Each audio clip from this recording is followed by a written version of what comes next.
And I'm not yet done. Okay, good morning po sa inyong lahat mga kapatid. Ako po si JDB, ang inyong abang lingkod. Ang pag-usapan naman natin ngayon, yun pong 100 billion na accusation ni Zaldico kay Martin Romualdez at kay PBBM. Yung sinasabi niya na kanilang dineliver, di ba? Yung ganon. Yan. So ito yung halaga, 100 billion. Ito yung sinasabi ni Zaldico na nirequest daw ng Pangulo na i-insert doon sa budget dito sa GAA ng taong ito, 2025. Tapos yung pinakita niya ng mga deliveries, ang petsa ay mga 2024. At paano po nangyari yun? Pati nga nung na-aresto si Duterte, may delivery na rin siya. Kina Olivar. Diba? Yun po ay cash advance. Kung sino yung contractor na interesado na makuha yung proyekto na yon, na nandoon yung proyekto na yon sa kanyang lugar, nag-a-advance na po etong mga taga-DPWH ng pera para dalhin doon sa politiko. Sa congressman, usually. Diba? Sa senador. Ngayon, eto ho yan. Si Senator Ping Lacson ay nilinaw yan. Mr. President. And I will still strongly suggest that an investigation is in order. Because, you cannot, just fool around. And Mr. President, the President of the Republic of the Philippines, no matter how kind-hearted he is, let's not take advantage. Tama. Hindi porket mabait ang Pangulo, hindi porket hindi mahilig magmura, di ba? Take advantage na lamang, samantalahin. Yun ang naging problema kay PBBM. Inabuso yung kanyang pananahimik, yung kanyang kabaitan. At pag ako nga ho naiinis, di ba sinasabi ko, the number one failure of this administration is PBBM's being passive. Kung ako ang presidente, yung mga nagrarally na yan, konting pagkakamaling-maling sabihin, kaso, susundan ko yung ginawa ni Digong. Di ba? May nagbiro. Kaso, manggugulo kayo, maninira kayo sa gobyerno. Kaso, latag nyo ebidensya nyo. Ganon. Kaso hindi ganon si PBBM. Nabuso nila hanggang ngayon dito. Di ba? At ito yung sinasabi ni Toby Chanco na yung mga video na ni-release lately ni Zaldico, naniniwala siya na ito ay nakakuha na nga kasi ng passport sa ibang bansa. Para kung sakali na magwala na siya, mag-akusa na siya, ganyan, at labasan na siya ng warrant of arrest, wala na siyang pakialam doon. Diba? At least, nakaganti siya, kumbaga. Dito naman, sinasabi ni Lacson dito, ay inabswelto niya rito si PBBM Kwento niya, di ba? Alam niyo naman na yun. In-upload ko pa yun. Kwento niya kung paano nangyari na absuelto ang Pangulo natin. Kasi etong sinasabi ni Bernardo, siya yung nag-deliver. Like yung 56 billion dineliver nila kila Tribe Olivar. Na dati ho pala yung tao na yan na mamaya makikita nyo history nun. Ngayon, ang panawagan dito ni Lacson ay dapat pa rin po na magkaroon ng investigation. And I like it. Bakit? Hindi ko kasi maganda na basta inabswelto lamang ang ating Pangulo. Marami hong mga tao ang nasangkot kasi rito, yung mga nabanggit Paano naman sila? Diba? Be fair. Be fair. Hindi po tama na yung, nakaalpas na yung Pangulo natin, may nag-abswelto na, pero sa perception ng taong bayan na nagtatanong katulad ko na supporter ng Pangulo, paano siya na-abswelto doon? Diba? Kailangan natin, kung abswelto, malinis talaga. Pati yung mga tao roon, malay nyo ba? Make-up story lang yan ni Zaldico. Para mailusot ang sarili niya. Naalala nyo, di ba? Ang sabi niya nga, wala daw po siyang natanggap na pera. Di ba sabi niya wala siyang nahita?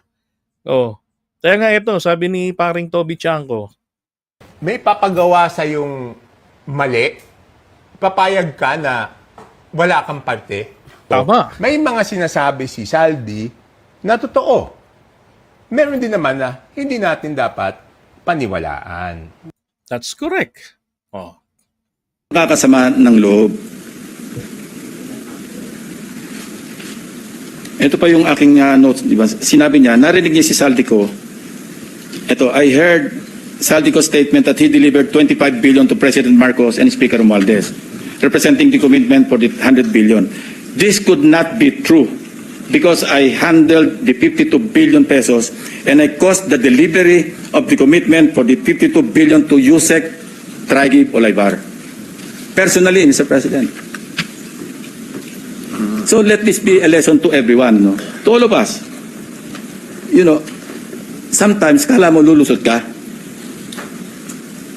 Pero sooner or later, it will catch up with you. Tama, di ba? Akala ni Saldico,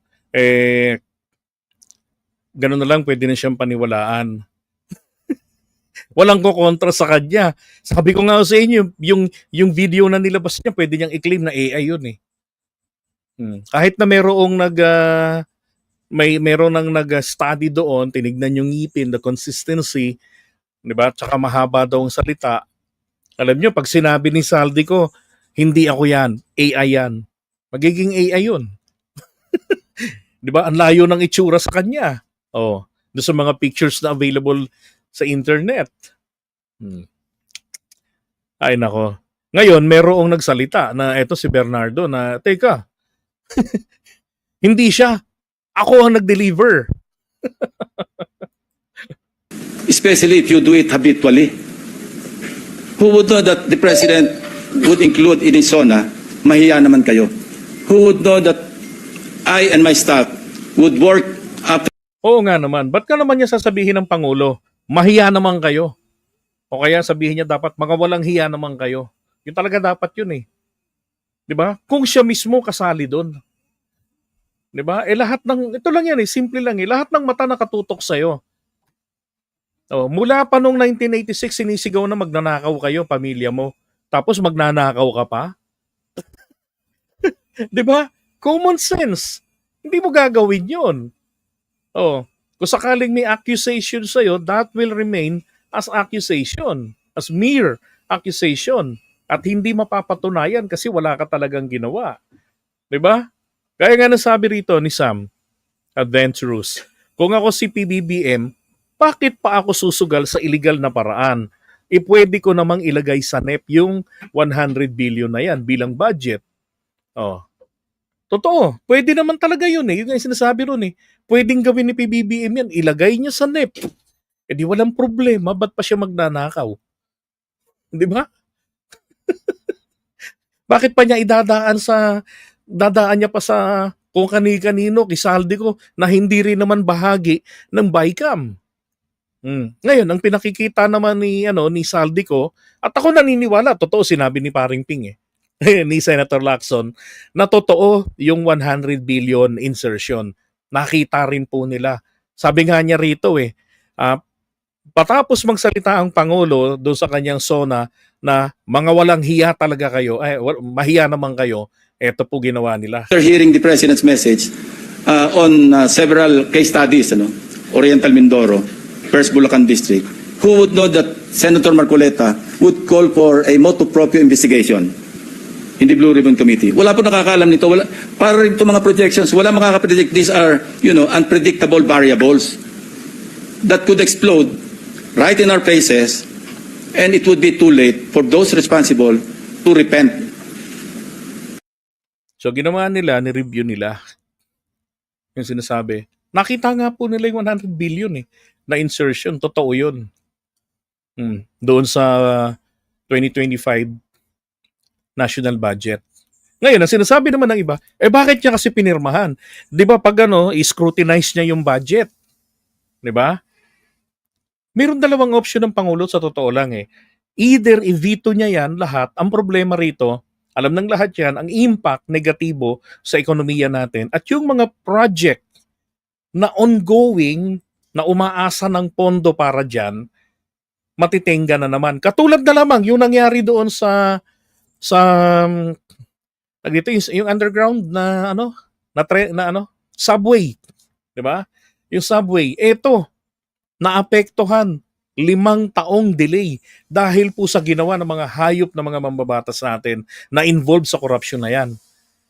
Yan ay foreign funded. Anong ginagawa nila? Yung pondo nun, nililipat nila doon sa mga project nila na pinagnanakawan nila. Kaya nga tama sinabi ni Toby Chanko eh. Ako 3 taon, kayong dalawa ni Saldi, sabi niya kay Martin. Lagi nyo na lang kinukuha ang pera ng executive. Sabi niya, 3 taon na ako dito, wala pa ako napapagawa. Ay kaya nga 'di ba sinasabi ko sa inyo, hanggang ngayon wala pa ring achievement si PBBM pagdating sa infra na 'yan. Kasi yung gusto niyang ipagawa, base sa request niya, walang pondo. Kinakangkong ng mga kongresista, ng mga senador. Oh, ayun, pumutok na ang Pangulo. 'Di ba?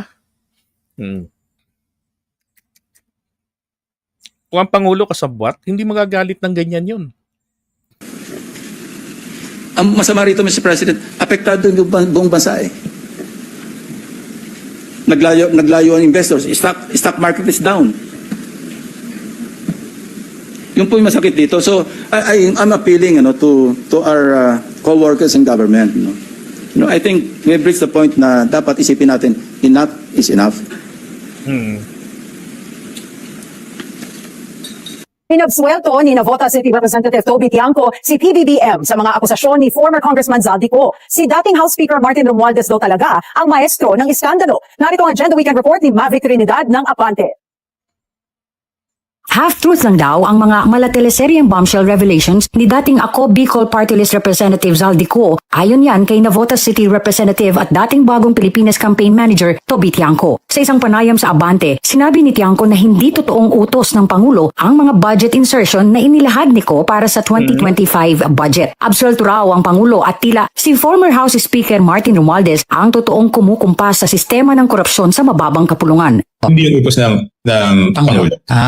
Bakit ko sinasabing half-truth? Di ba, natatandaan nyo, I don't think dito ako na-interview, pero sinabi ko sa ibang interviews ko na mukhang merong ayaw magpauwi sa kanya, di ba? Opo, tama po yan.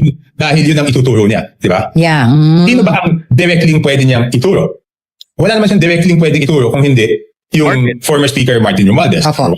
Di ba, in a previous interview sa sister channel nyo, Milyonaryo ako, opo. na ang lagi niyang kausap everyday is si Speaker Martin Romualdez. Dagdag pa ni Tiangco, marami raw pagkakataon kung saan sinasabi ni Romualdez na approve na sa itaas ang ilang mga iniuutos ng House leadership sa mababang kapulungan kahit na hindi naman daw ito alam ni PBBM.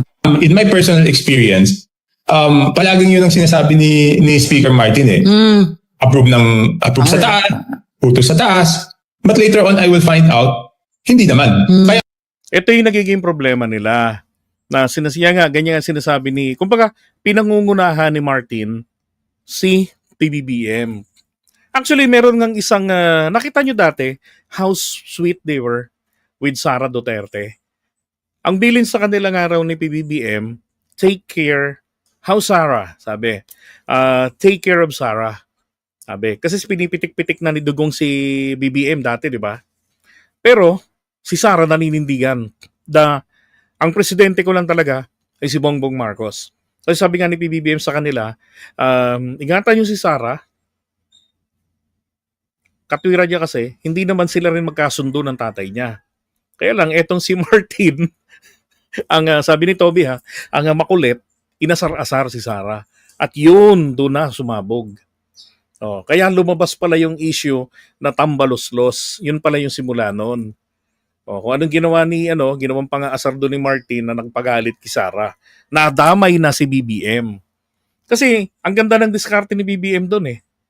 Kasi hanggat may Sara Duterte sa tabi niya kahit papano, yung mga DDS, di ba, kayang-kayang kontrolin ni Sara na maghunos dili kayo.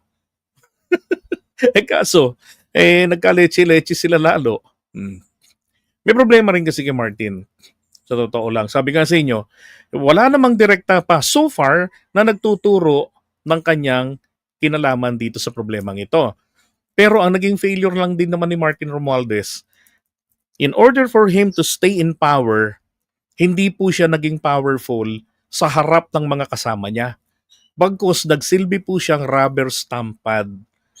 Kaya namayagpag itong mga ganitong corruption. And to explain this to you furtherly, nung ang speaker ay si Alan Cayetano, hinostage ni Alan, 'di ba, yung national budget. Ayaw niya kasi mapunta kay Velasco agad yung speakership. Ang ginawa ni Boy 10K, pagkapasa ng second reading ng national budget, it was for 2020 if I'm not mistaken, ay ginawa niya,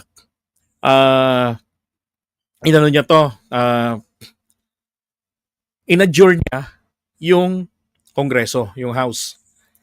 Na dapat sana, parang 2 weeks pa, inadjourn niya ng maaga. At nakasanayan na po ng Kongreso na kapag nakapasa na sa second reading ang national budget, ang Committee on Appropriation ay bumubuo sila ng scam committee or yung small committee. Tawag nila small committee. And apparently, dati po yan, ang binubuo na yan, ang tao po dyan ay 2, 3, mula noong 2010, panahon ni Pinoy, hanggang nitong kay Alan Cayetano, ginawa nilang 13. At isa sa mga nag-handle na mga namuno dyan ay si Martin Romualdez. At sinasabi mismo ni Cayetano noon na kung kahit naka-adjourn tayo, merong table dito ang small committee. And small committee, ang natao dyan, yung mga staff ng Committee on Appropriations. Tapos ang pinaka namumuno sa kanila, isa doon si Martin Romualdez. Kasi siya yung majority speaker. Tama ba yung majority speaker? Ganon, yun ang posisyon niya noon. Na kung saan nagtatrabaho sa kanya si Sandro. So alam na alam ni Martin ang kalukuhan sa small committee. Hindi niya kinansela ang creation ng small committee mula nung naging House Speaker siya. Sige nga po, meron bang instance na sinawata ni Martin yung small committee? Diyan po pumapasok ang individual amendments. Under the House rules, kapag pasado na sa second reading, anumang panukala, batas o budget, pag pasado na sa second reading, wala nang pagbabagong pwedeng gawin. Pero pag budget, yung national budget, nagbubuo sila ng small committee. Pinapasok yung small committee, yung insertions na hindi masagawa sa mga committee hearings. Kasi mahaharang ng mga proponents. Ng mga tauhan ng Pangulo na nag-request ng budget. Ganon yung nangyayari dyan. Tapos pangalawa pa na pwede nilang pasukan ng kanilang korupsyon, ng insertions, ay sa BICAM, na kung saan po ang BICAM, Senado at Kongreso, with their representatives, they meet up together para pag-isahin yung disagreeing versions nila sa isa panukalang batas o panukalang pondo. Yun ay private. Diba? So alam na alam ni Speaker Martin yun, yung mga kalokohan na yun . Hindi niya sinawata. Yun ang sakit, yun ang hinanakit ko sa kanya. Bakit pinabayaan mo ang Pangulo? Hindi ba sinasabi ko palagi? Hanggat nandiyan si Martin sa speakership, hindi makakaporma ang mga kalaban ng Pangulo. Hindi makakapagpa-impeach sa kanya yan. Sa kanya naman, hinayaan niya na maging rubber stampad siya ng mga to. Ay, mga kongresista, kung nasaan po ang kalampag ng pera. Doon ang loyalty ng mga yan. Diba? Kaya anong ginawa nila noon? Hinayaan niyang bumaha ng mga pang-ayuda. Hanggang sa nung nagalit na nga ang Pangulo, nung December, nung pinirmahan niya yung budget, sabi ng Pangulo, hindi ko na makilala yung budget ko. Kaya ang ginawa niya, diba sabi ko, dalawang option ng Pangulo. Yung isa, i-veto niya to, masama epekto sa ekonomiya. Kasi babalik tayo pagdating ng following year and reenacted budget tayo. Ang gagawin ng Pangulo? Ng Pangulo, yung mga budget na nakorrupt na, i-hold niya yon. Paano yung pondo para sa mga dapat masimulan at ongoing? Wala. Diba? Uulit na naman tayo ng proseso. Tagal na naman. Siguro baka mga March or June pa maaprubahan yung bagong pondo, tenga. So meron siyang pangalawang option pirmahan niya yung budget. Pero i-hold niya lahat ng pinaghihinalaan niyang illegal. At yun ang ginawa niya. Oh. Meron ngang binabanggit si na Senator Amy noon na hinihingi niya na i-release na ni PBBM ng Malacanang yung nasa 86 billion na for later release. Yung naka-FLR, yun po yung pinaghihinalaan nila PBBM nung inisa-isa nilang reviewin yan. Nakita nga niya na gaya ng inilabas ni Saldico na mga na dokumento, 100 million, 150, pare-pareho yung amount, magkakaibang location, di magkakaiba ang sukat ng proyektong gagawin, ba't pare-pareho ang presyo? So yun po yung nakita ni PBBM doon na irregular. Magkakaiba ang location, magkakaiba ang proyekto, pare-pareho ang presyo. That's impossible, sabi niya. Oh. Yun lang nakikita ko rito so far na pagkakamali ni dating Speaker Martin Romualdez. He's nice, napakabait po niyan. Nagpupunta ako sa House of Representatives, tasaksihan ko talaga paano mag-accommodate yan. Pero lahat po ng tao may kahinaan at yung kabaitan, yun ang kahinaan niya. Na sinamantala siya ng mga kasama niya. Minsan nagtatalo kami nun because may mga bagay na hindi ako mapayag dahil sa tingin ko hindi naman iuutos ng Pangulo. Una nang sinabi ni Con na si PBBM at ang pinsan nitong si Romualdez ang pasimuno sa mga kickback scheme sa budget insertions. Sa pinakahuli nitong pahayag, sinabi ni Con na wala siyang nakuhang pera at tanging sa bulsa lang daw ni PBBM napupunta ang anyay 25% SOP mula sa mga iniutos nitong ipasok na line item sa 2025 GAA. Matatandaan din kabilang Okay, sabi niya, ibig sabihin di siya nagbabasa ng pinipirmahan niya. Kung alam niya pala, kinukurakot, hinahayaan lang niya, Hippocratic excuses, mali ka doon. Alam mo ba kung gaano kakapal ang GAA? Or yung GAB, yung General Appropriations Bill, ganyang kakapal, at mga 3 libro yan na ganyang kakapal. Babasahin mo yan isa-isa? Hindi. Kung ikaw ang presidente, hindi mo magagawa yan. Maging si Duterte, hindi rin po nagbabasa yan. Walang presidente na nagbabasa ng panukalang pondo.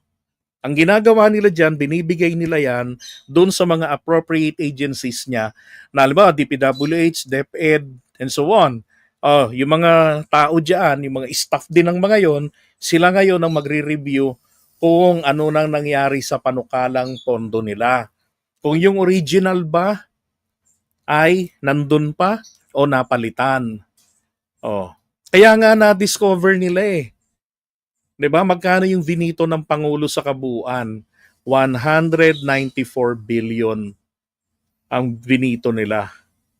Yung insertion na ginawa nila Saldico na sinasabi niya na inutos ng Pangulo, ikinalat po yun, hindi lang po yun pang DPWH, kinalat nila yun kaya nga nahuli ng Pangulo, 194. Isipin nyo na lang, bakit ka magpapa-insertion ng 100 billion tapos ibivito mo 194? 'Di ba? Tapos merong mga nakalusot na hindi nasama sa outright veto ng Pangulo, hanggang ngayon hindi nare-release ang pera.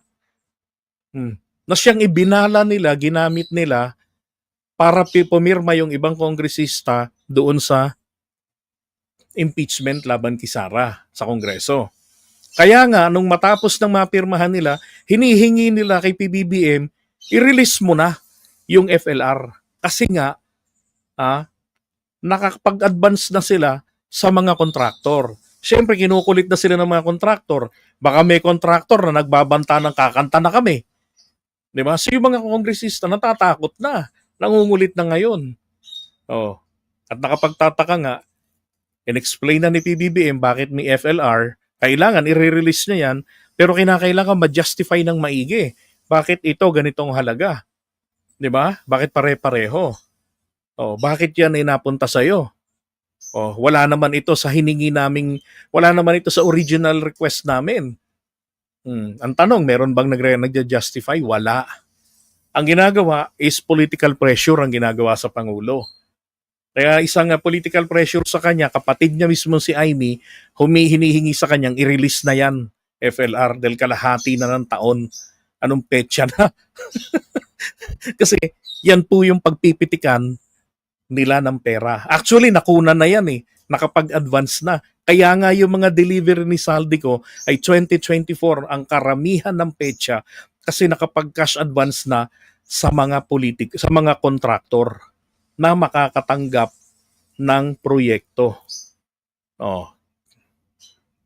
Okay? Ang mga kumpanyang konektado kay Ko sa mga nakakuha ng pinakamalalaking kontrata sa DPWH mula 2022 hanggang 2025, kabilang na ang SunWest Construction and Development Corporation. Marami sa mga ito una nang naiulat na kung hindi substandard ay overpriced. Duda rin si Chanco sa ipinakikitang lakas ng loob ni Ko na humarap at magpasabog ng mga masiselang impormasyon. I hope mali yung iniisip ko o I hope mali yung haka-haka ko. Pero ang tingin ko, kaya siya naglakas loob na magsalita kahapon is because nakakuha na siya ng passport sa ibang bansa. Muling iginiit ni Chanco na pwede namang kansilahin ng DFA ang passport ni Ko kahit walang court order at hindi masasagasaan ang batas. Ikaw ba, may papagawa sa yung Eto yun, mali? Papayag ka na wala kang parte? So, may mga sinasabi Doon pa lang sabit na roon si sabit na doon si Saldico eh. 'Di ba? Pero mo sasama ka sa isang maling gawain, hold up kayo, wala kang parte, nakataya buhay mo. Hello. si Saldi na totoo. Meron din naman na hindi natin dapat paniwalaan, 'di ba? Kasi hindi siya logical. Paano ka naman sasama sa hold up ng bangko kung hindi ka naman bibigyan ng parte? So anong kapalit doon sa pinapagawa sa kanya? Ano yung sabi niya? Papapatay siya ni Martin Romualdez pag umuwi siya. Siya daw ang ginawang poster boy. Okay. Naniniwala ako na tinatakot siya ni Martin Romualdez. Ang makakaturo lang direkta kay Martin Romualdez ng lahat nito is si Saldico. Di ba? So hanggang doon, Si Saldico kasi si Saldico ang Committee on Appropriations. Si Martin Romualdez ang House Speaker. Kaya talaga ang maituturo lang talaga niya itong nakatataas sa kanya, hindi ang presidente ng Pilipinas. Ganon. Kaya ngayon, merong hamon doon si Toby Chanco na kung kakayanin ba ni PBBM na mapakasuhan si Martin Romualdez. Ayun na nga, kahapon may nasampa ng kaso and he even announced. Ang pansin ko, mukhang nagalit din talaga na ang Pangulo natin kay Martin Romualdez. Hindi ba lagi ko sa inyo sinasabi, yung mga matatagal na nanonood dito? Napansin ko noong January this year, pagkatapos na mag-resign si Saldico at nagkasakit daw sa kanyang posisyon, dumistansya na si Martin Romualdez kay PBBM. It's very, very seldom na makita mo silang magkasama. Hindi katulad dati na kulang na lang kargahin niya paakit ng eroplano si PBBM. That's very, very unique for the House Speaker na nakabuntot palagi. Samantalang yung counterpart niya, yung Senate President, hindi naman nakabuntot. 'Di ba? Kahit na foreign trips nandun si Martin Romualdez. Ayun, yung mga nagagalit kay Saldico, kay Toby Chanco, paalala ko lang sa inyo, siya po yung confidante ng ating Pangulo. Siya yung pinagkatiwalaan ni PBBM reviewin. Siya yung nakakita ng mga kalokohan na yan eh. Sa kanya pinaaral yun. Sinasabi nga niya sa akin pinaaral. Now, my question for everybody is this. Meron bang sinabi si Toby Chanco na ni-refute ng Pangulo natin? Meron ba siyang sinabi na inconsistent sa galaw ng Pangulo natin? Yung galit ng Pangulo natin, nakikita natin, malayo na si Martin Romualdez sa kanya. Alam ko na may mga kasama ako na kontra sa sinasabi ko. And I don't care. Opinion nila yung kontra sila. 'Di ba? Sa akin kasi, that is how I see things. Nagulat ako dun eh. Bakit dapat si Saldico lang ang maglaho sa harap ng Pangulo? Bakit si Martin Romualdez? Tapos pumutok na nga yung mga problema diyan sa 2025 budget.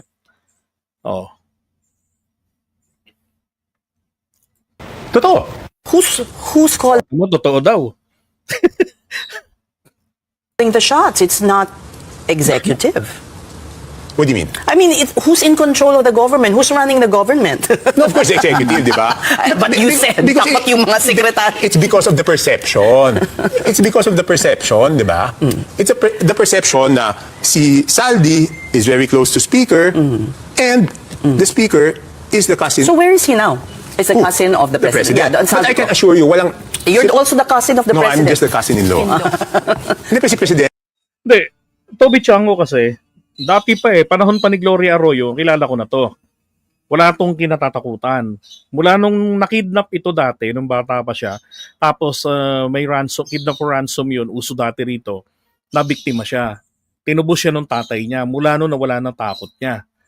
Kaya, maski si Gloria Arroyo, kinalaban niya dati 6 years ng panahon ni Gloria Arroyo, kinalaban niya. O ano resulta? Hirap na hirap ang nabotas. Nagkabutas-butas sila doon. Ganon si Toby Chango. Kinakalaban niya rin, kinokontra niya rin, nagtatalo sila ni Martin. Tatlo kasi silang nagkakausap-usap niyan eh. Ikaw lang, tanongin kita kapatids. Makikipag-usap ka pa ba sa ibang tao? Kung nandiyan na sa harapan mo ang dalawang kamag-anak mo? 'Di ba? Ito si Toby, considered kamag-anak yan. Kasi ang asawa niya ay pinsang buo ni PBBM at ni Martin Romualdez. Oh. Pero regardless, 'di ba? Binabangga niya si Martin. Oh, yun ang nature nito ni Toby. Pero tingnan mo, hindi siya tinataboy ng Pangulo. Kasi sa kanilang dalawang pinagkatiwalaan ng Pangulo, at siya nga yung kauna-unahan, siya talaga yung first choice ng Pangulo na gawing speaker. Hindi si Boji D. Alam niyo naman ni Boji yan. Kaya lang, ayaw nga niya. Kasi nga sabi, baka dahil nga sa ako yung nagsisiwalat ng ganito, ako yung maingay dito, sabihin, ginawa ko lang pala lahat ng yun para sa speakership. Sabi niya, ayoko. Oh. Diba? So yung ginawa niya, walang kapalit.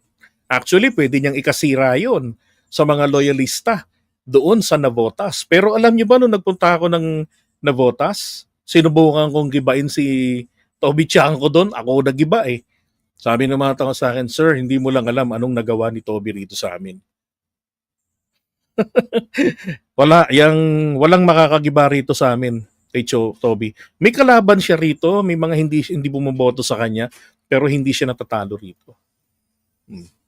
Ganon si Toby Chango. Wala talaga siyang alam dyan. I am sure. Why are you so sure? Why am I so sure? Yeah, what makes you so sure? Why will we believe you? Because there was one private conversation. Sinabi niya in front of me, wala akong alam dyan. Kaya ba niyang sanggain ang kanyang pinsan? Sorry, I had to say this, Mr. President, because, that's the truth. Kaya ba niyang sanggain ang What do you kanyang... mean? What I do you mean, mean? if it goes all the way up to the speaker, who is his cousin, will he, throw the book at him? He already said earlier. It's very clear. Categorically, he said. Diba? Ang tanong niya, tawag dito, kung sakali bang umabot ito sa kanyang pinsan, kay Martin Romualdez, kaya bang panindigan yan ng Pangulo natin? Ibig sabihin yung accusation, o magtuturo kay Martin, kaya ba niyang mapasampahan ng kaso? Sabi ni Toby, ginagawa na nga niya, o di ba?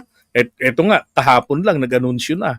Now, when I'm asking for investigation, gaya ng binabanggit ni Ping Lacson, kasi papaano po yung mga tao na wala naman pala talagang kinalaman, bagkos na banggit lang ni Saldico. Tandaan natin si Saldico, hindi po siya malinis dito. O siya ho yung nagtatago na nagsasabing may papatay sa kanya. Tapos hindi rin ka panipaniwala na nakasama siya sa katarantaduhan tapos kiklaim niya wala siyang nahita. That's bullshit. 'Di ba? Saan ba nanggaling yung mga pinabili niya ng mga eroplano niya at helicopters? Yung mga pinanggala ng anak niya, saan galing 'yun? Hindi nga niya maidepensa 'yun eh. Tanging yung lawyer niya lang na dating abogado rin ni Gloria Arroyo ang nagsabi na 2019 pa lang mas mayaman pa siya sa mga Villar, and that is, I think, a big lie. 'Di ba? Bakit hindi lumalabas sa mga sa mga, ano yung Forbes magazine, kung sino yung mayayamang tao, ang pangalan ni Saldico. Bakit si Villar ang lumalabas? 'Di ba? So hindi totoo yung claim ng lawyer niya na mas mayaman pa siya sa Villar way back 2019 pa lang or even prior to 2019. Hmm. Kasi ito si Pangandaman, base lang sa accusation ni Saldico, hindi naman natin pwedeng panghawakan 'yon, 'di ba? Na sabi niya nakatanggap siya ng phone call. Hmm. Dito kay Pangandaman, doon sa babae, 'di ba? Nag-uutos kakatapos lang daw ng meeting nila at insert ng 100 billion bilin daw ng pangulo, 'di ba? Kailangan malinawan din 'yan. Oh, kasi naalala ko itong ah, part na to November 19, pero meron pa 'yan eh. Ito September 29, 2025, binabanggit na ni Saldico tong insertion. Ang sabi niya, dinideny niya, hindi daw po siya nag-mastermind, nag-tolerate or pumayag sa supposed last-minute insertions and realignments ng 2025 ng ilang mga items dun sa budget natin during the BICAM. No, so ang tinutukoy nga dito is yung 100 billion. Meron kasi talaga, sabi nga ni Ping Lacson. Now, tignan nyo to, September 25, 2025. Boss 15 yan. Si Olivar. Okay? Tignan nyo ha. Sabi rito, eto raw po si Olivar ay dating staff ni Bong Revilla. Tapos, yung namatay na Edgardo Angara, yung tatay ni Sunny, tatay ni DepEd Secretary. Tapos napunta naman siya doon ngayon sa DepEd under nito ni Angara, yung anak ng dating senador. Ang sabi rito, nagdedemand daw ng 15% cut para daw po kay Lucas Bersamin. Yan. Mas sa kanyang sinumpaang salaysay, na-meet niya itong si Olivar noong 2010 sa opisina ni Bong Revilla. And then, noong 2024, sabi niya dyan, pinatawag siya nito para pag-usapan yung unprogrammed appropriations. Now, ang unprogrammed appropriations po, mga kapatid, eto, yung unprogrammed appropriations na yan, ito ho yung yung pondo na pwede lamang ma-release. Ang ganito yan, sa national budget, magtatalaga, let's say 500 billion or million for unprogrammed appropriations. Okay. Ngayon, kapag na-meet natin yung target nating budget, meron tayong sobra. Na-meet natin yung hindi budget, na-meet natin yung target revenue natin ng bansa. So saka lamang pumapopondohan yung unprogrammed appropriations. So usually yan, mga bandang kalaunan ng taon yan. Doon madidetermine kung yung unprogrammed appropriations ba ay pwedeng ma-release. Yan din ang tinatawag na standby budget.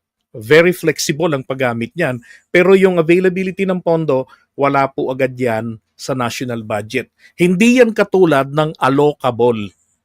Yung pwedeng i-allocate. Existing na yung pondo, pwedeng ilaan sa isang proyekto. Magkaiba sila. Okay? So ngayon, pinatawag daw siya niyan para pag-usapan yung unprogrammed appropriations. Noong 2024. Olivar allegedly asked for a list of projects which Bernardo said he relayed to the Bulacan 1st District Office. Kila Alcantara, 2.85 billion project list.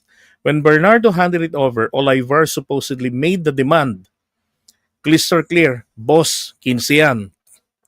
And then Bernardo said DPWH soon received a special allotment, yung SARO, covering the projects He further alleged that Alcantara regularly collected and delivered the 15% commission which Bernardo in turn passed on to Olivar in Magallanes, Makati, and other locations.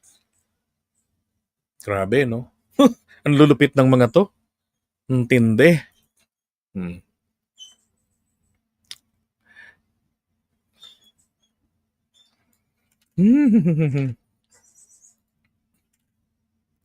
Kaya sa akin, para maging malinaw, para lahat, pati nangihinayang kasi ko kay Pangandaman Ganun-ganun na lamang, 'di ba? Na I understand yung pagkakaalis sa kanila ni Bersamin. I understand yung pagkakaalis sa kanila ni Pangandaman. Prerogative ng Pangulo yan, karapatan niya yan because they both serve. Lahat ng appointees, political appointees, they both serve at the pleasure of the appointing authority except those the constitutional like yung constitutional bodies like yung Commission on Human Rights, 'di ba? Yung mga ganon. Ombudsman, mga fixed term yung mga yan, 7 years yung mga yan. Dapat talaga maging malinaw. Kailangan talaga, sana sa susunod na hearing ni Senator Ping Lacson ay talakayin ito. Yang mga yan talaga ipatawag para marinig din natin anong sasabihin nito anong sasabihin nitong mga tawag diyan, nitong ibang mga nabibintangan. Kasi sabi nga ni Bersamin, yung mga accusation rin sa kanya, hindi niya haharapin sa Senate apparently. Gusto niya sa korte. Yun ang gusto niya mangyari. Pati yung dun sa kanyang apo na anak nung namatay niyang kapatid na congressman. Yun. Hindi ko sila inaabsuelto. Ang gusto ko lang mangyari ay maging malinaw. Di ba? Kasi alam mo naman ang Pangulo natin ang laging pinupukol dito na katropa mo, na kaalyado mo si Ping Lacson, kaya ka inabsuelto. And then, sabi nga ni Senator Ping, an investigation is necessary. Okay?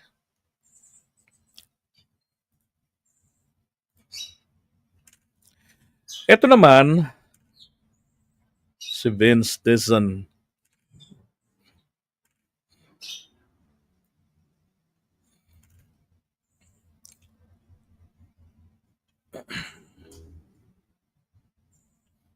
Okay, ito naman may agawan dito So sinasabi rito ni Vince Dizon, si PBBM yung nagsimula na nagpasabog nito. Okay? At totoo naman din, wala sa history ng bansa natin na presidente mismo ang nagsiwalat ng napakalaking corruption scandal. Si Duterte, kulang ito Si Duterte nagpasabog din po nito. Kaya lang yung pasabog ni Duterte, ichinika niya lang yung mga kongresista. Yun lang yun. Tapos walang aksyon, walang ganitong investigation. 'Di ba? Isa pa nga ito Nagsalita si dating Pangulong Duterte way back 2020. Ang problema bakit hindi man lamang, 'di ba? Hindi man lamang kumilos ang Office of the Ombudsman, si Martires. Gaya na napansin nito ni Vince, sabi niya, bakit walang ginawa si dating Ombudsman Martires noong 2020? Abay, ewan ko. Yan ang problema, tama ka. 'Di ba? Walang aksyong ginawa. Magkaiba sila ni PBBM. Si dating Pangulong Duterte, chinismis niya lang kung sino yung mga corrupt na kongresista. Tapos wala nang investigation.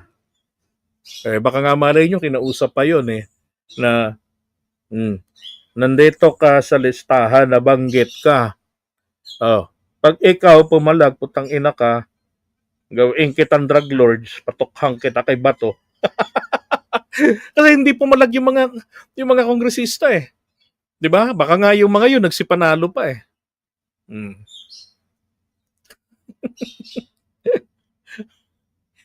Now, again, ang nagdi-dispute naman dito na ang nagdi-dispute naman dito si Badoy. Si Ungab daw po ang unang nagpasabog ng issue na to. Hindi. Si Ungab, ang pinasabog ni Ungab, yung issue doon sa BICAM report. Yung depektibo. Kung ba't ba naman kasi itong mga staff ng BICAM, ginawa nila. Kasi yung BICAM nagkakaroon pa ng small committee. Doon pinapasok yung mga insertions Hindi nila nailagay yung final version. Total, ang may problema lang naman ng Department of Agriculture Hindi naman lahat Agriculture lang may problema. Sabi nga nila, marami pa yan. Eto tragis na yun nung tinignan. Agriculture lang talaga ang meron. So maliwanag, lapses lang nung technical working group. Diba? Yun lang yung kanyang naisiwalat. Yun lang din yung nadaldal ni Duterte na ichinika niya. Tapos ilang series lang nila ni Attorney Vic Rodriguez na ang kanilang narrative. Ayan po, blanco. Yung nasa BICAM report. Ito yung ni-ratify. Ito rin yung basihan ng General Appropriations Bill. So yung General Appropriations Bill, may mga blanco dyan na kumbaga bahala na sila na maglagay ng presyo nila. Hindi dumaan sa deliberation. Hindi po totoo na nakita nila ang mga budget insertions. Yun lang yung kanilang pinagpiestahan. Diba? Sinungaling. Ay, nako.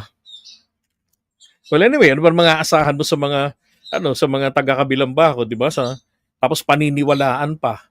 Kaya tinawag sila ni Christian Siguera na batis ng kamangmangan o mga taga-batis. Kasi nga ganyan, pinaniniwalaan nila lahat ng sinabi ng mga vlogger